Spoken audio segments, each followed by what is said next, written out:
Hey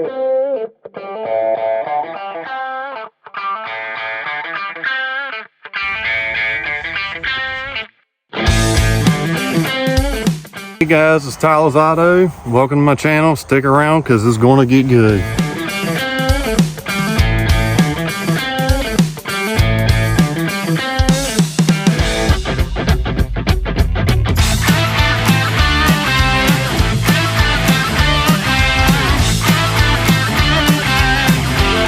What's up everybody? Welcome back to the channel.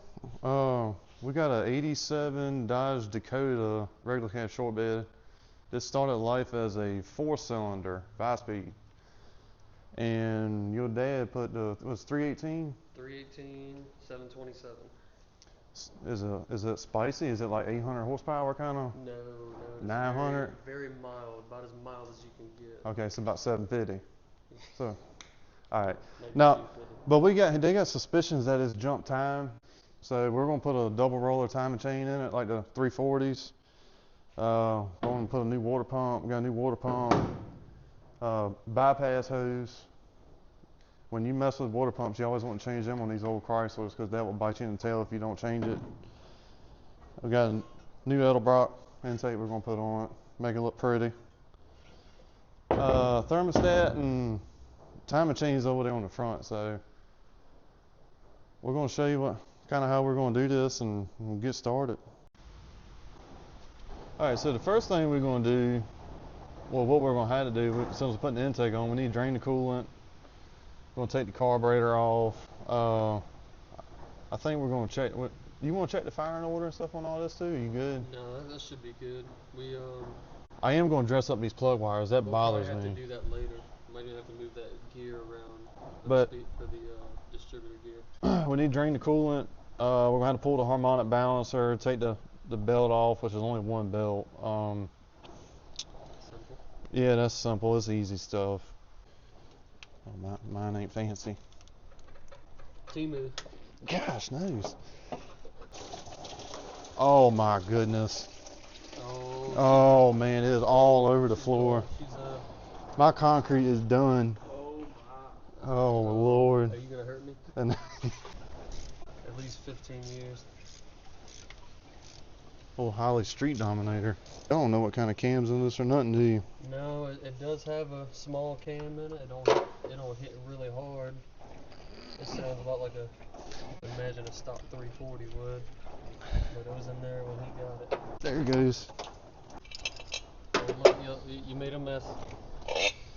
Mm. This one.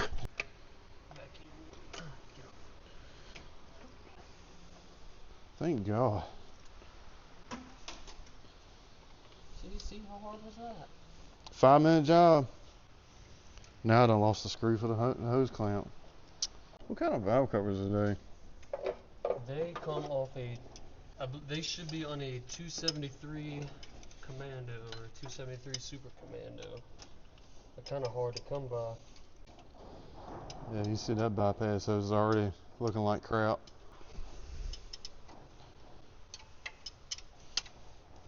Cable I found that was blowed up.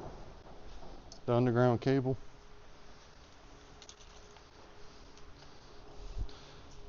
This is what happens in solar fields now. That was underground.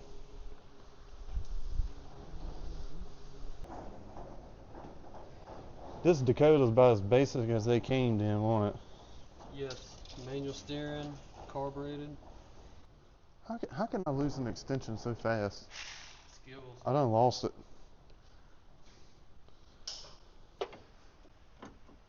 Where'd the socket go? Didn't I put it? We gotta cut this out, Tim, the struggle. Did you Gotta record the struggle. Did you hear something hit the ground? I didn't know. I heard it jump on. It's right there. Oh my gosh. Don't put that in there.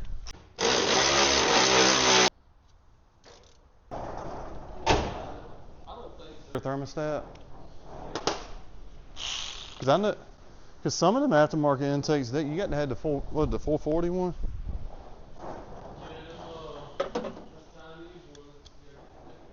the Chinesiums. And them bolts are not happy. Alright, so we got a lot of the stuff off. We're going to pull the balancer. Figured out to show y'all. This is a balancer puller. You can pull it, you use it pulling steering wheels and stuff too. But you want to figure out which bolt you need, because the kit comes with a couple. You come down here, you figure out what size you need. It's this one. But you thread your 3 bolts into these holes, and sometimes you can put a socket and stuff on the inside of that pulley. Alright, so we got the puller set up. You want to make sure all your bolts are in pretty even, and I always put the puller this way. You see how it's kind of tapered here, but all these bolts are pretty even, they're pretty snug, everything's set up, and I always use a wrench just in case something don't go right. Man, that thing's long-winded.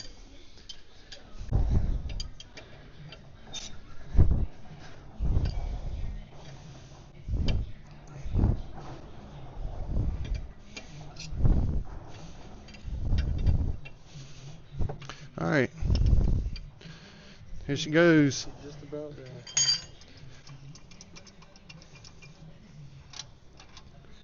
And that's how you pull a harmonic balancer.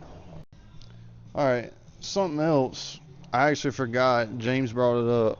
When you're taking these covers off, it's got a bolt that comes from the bottom of that oil pan right there. I took this one out. There's one on this side, but here's another cover.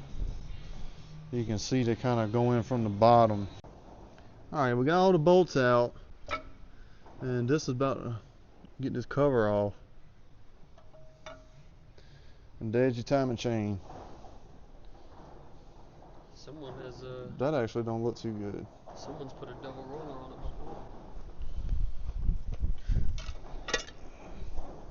Oh, it's got a bunch of slop in it though. We can try to line these dots up, see if it's off. Are they pretty close? I think they're actually close. Still a lot of movement in that chain though. What we're looking at here, some dots on this. That's your cam gear, and it's supposed to be a dot. I'm gonna try to do this up, dropping in antifreeze. So dot there, you gotta line them 2 dots up. You always want to make sure they're on near about dead center of lined up with each other, not a tooth off. This chain does have a lot of slop in it. Like, yeah, that's pretty bad. Alright, Tony, I want you to see this. This is why your fuel pump wasn't working. We did not loosen this. Alright, intake's coming off. Alright.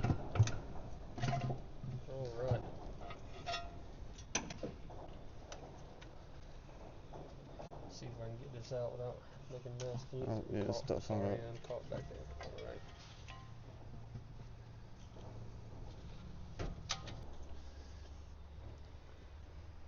It's actually pretty clean on the inside. Alright, something else we discovered. When you're looking in the valve train on these, you always want to check all these push rods. Oh yeah, that's good. Oh yeah, Ooh. So, it'd be fine. So we're gonna pull these rocker arm shafts off.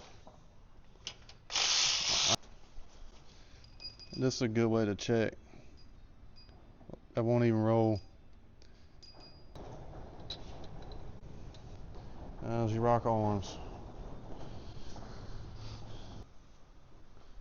Now y'all saw the other one, how that one was jacked up. This is a good one. And actually James just said it too. I ain't never done it. You can actually put it in a drill and spin it like that too, but I've always rolled them. The drill's the first time I heard that. But we'll pull the lifter out. So this is the lifter. This is what rides on your cam, right here, on the lobe of the cam. The push rod goes in it, and when the cam lobe comes around, it pushes your rocker arm. Which opens your valve. This is what screws up on a lot of these cheap cams now. You'll see that whole end right there get mushroomed. The best thing to do is just go buy a roller. A roller one's got a little bearing here. But so far ain't nothing wrong with these other than that push rod.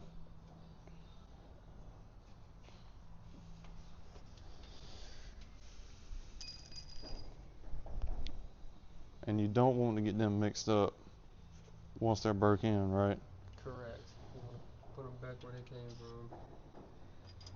Best you can. So far, all the lifters look good. We're going to reuse all that stuff. Oh, you can grab that one. Oh, I dropped it. Debris in That there. ain't good. Look, knocking bolts off. Look at that. Making a mess. Making a mess of this project. Try to bend it back, put it back in. Yeah, look, we'll just take a sledgehammer. Yeah. Just smack it one good time. Yeah, just get it. Yeah, just don't look at it. Yeah, once we put the intake valve cover on, you ain't never gonna see it. Just leave it out. Don't leave it. Leave it out. Let's go look in my stash. We'll see what I got. All right. This is my stash of engines and parts, and most of this, what you see here, is big blocks. 440, 440, that was 75, 74, 75, 400. That is the engine to the Super B. That's an 383. That's a 440, that's 383. This is a 340. Somebody holding the camera right now, that's their engine. That's going in a 72 Demon. 360, there's another 440. Yeah, that's 440. That's a 68, 383 HP over there. I'm a big block person. I don't think I have any push rods for this.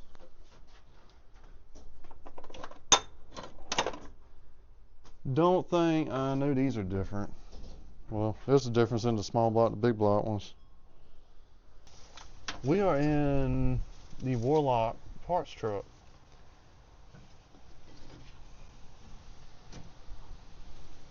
And it is, Is this your truck, Tyler?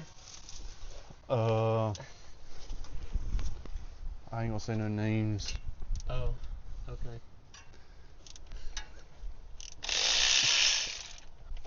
I'll replace it, Dad.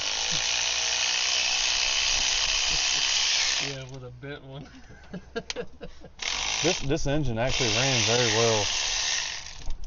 It was full of sludge, but it ran. Alright, so we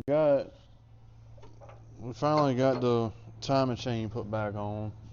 That was kind of a pain in the butt.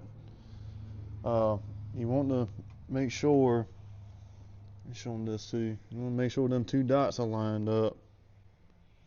Very important. Now it's just a matter of cleaning. You want to make sure all this crap's clean right here, especially down here. We're going to put a little bit of silicone down here though.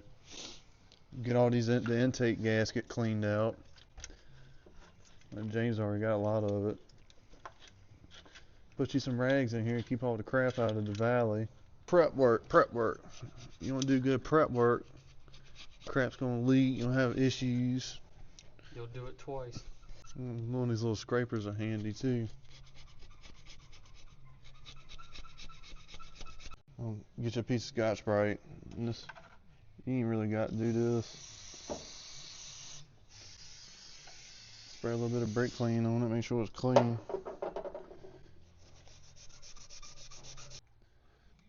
Alright, got it all nice and clean. Nice and shiny. You want to make sure you can get back there in the back.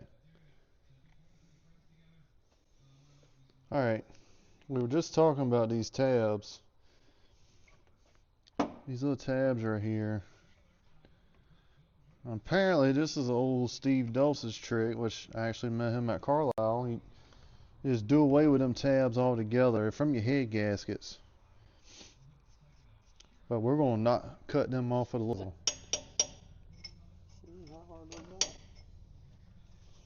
I'm trade spots with you. Yeah, let's trade spots. Sorry.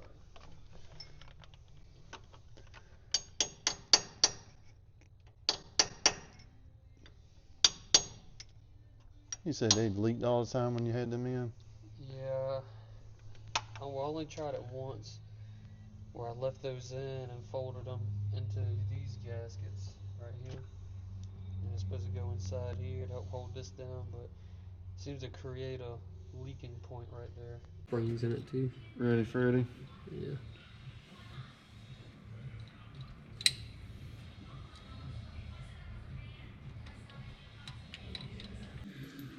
This is the best part right here. Yeah. Get your bolts. We get to put the shiny piece on. Here, let me grab a couple of them. It should be pretty close.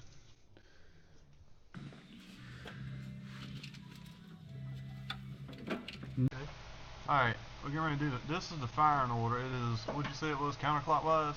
Yeah, small block Mopar, counterclockwise, I'm sorry, clockwise, 18436572. Our number one is right here. We're going to the number one cylinder up in the front. We got a mile of plug wire to deal with. These plug wires are really long. Alright, just so y'all can see, I tried to write it on top of the wires. Clockwise, 1 facing to the cylinder, 8, 4, 3, 6, 5, 7, 2, and the middle is your coil. Facing number 1 on top dead center for a small block Chrysler.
Alright, got everything back together.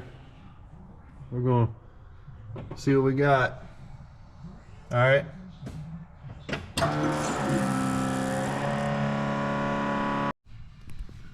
Going top dead center on number 1. Alright, do it. Bump it.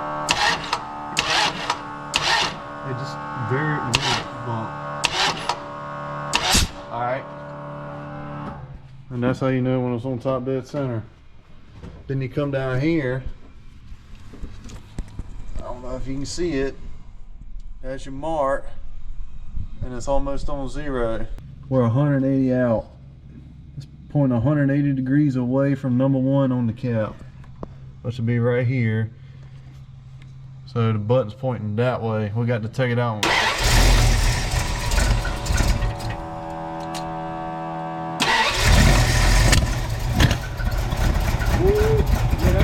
Oh, God bless America. All right, hold on.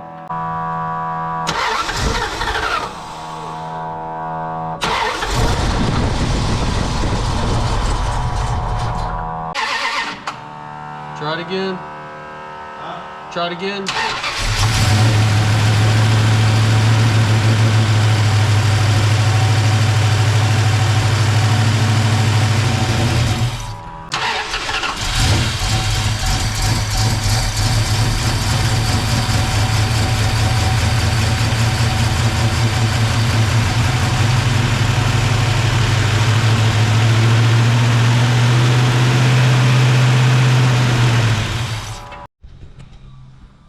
All right, I played with the timing a bunch. For some reason, it is very, very, very finicky, but I think we're good. Oh yeah.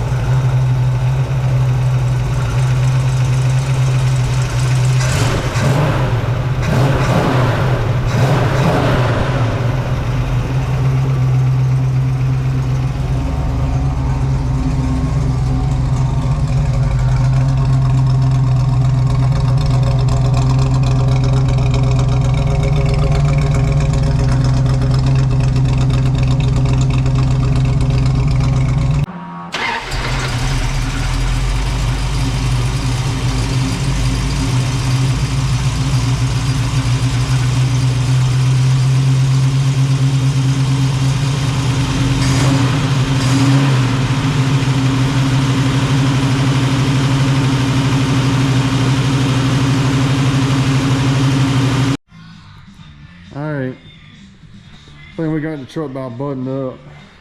Gonna do a cold start.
Hooey!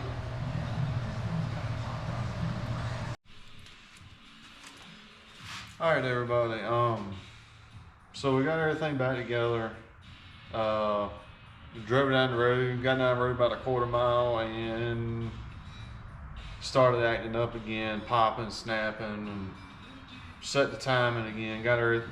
Set the timing several times.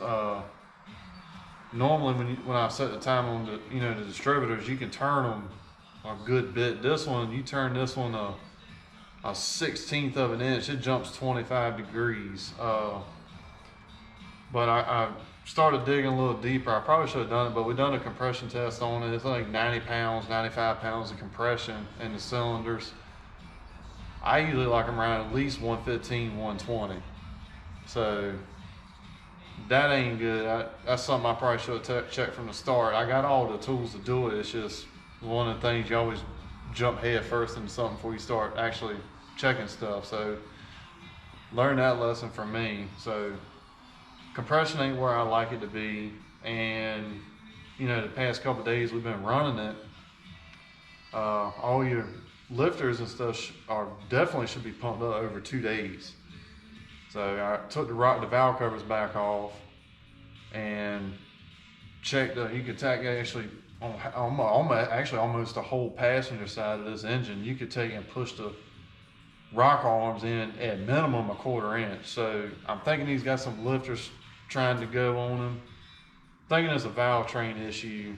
But the timing chain did have a bunch of slack in it. You know, I'm hoping, you know, I'm sure it's a lot I don't know. I don't know everything, never will. But hopefully some of the stuff I tried to record, show y'all, it helps some people out.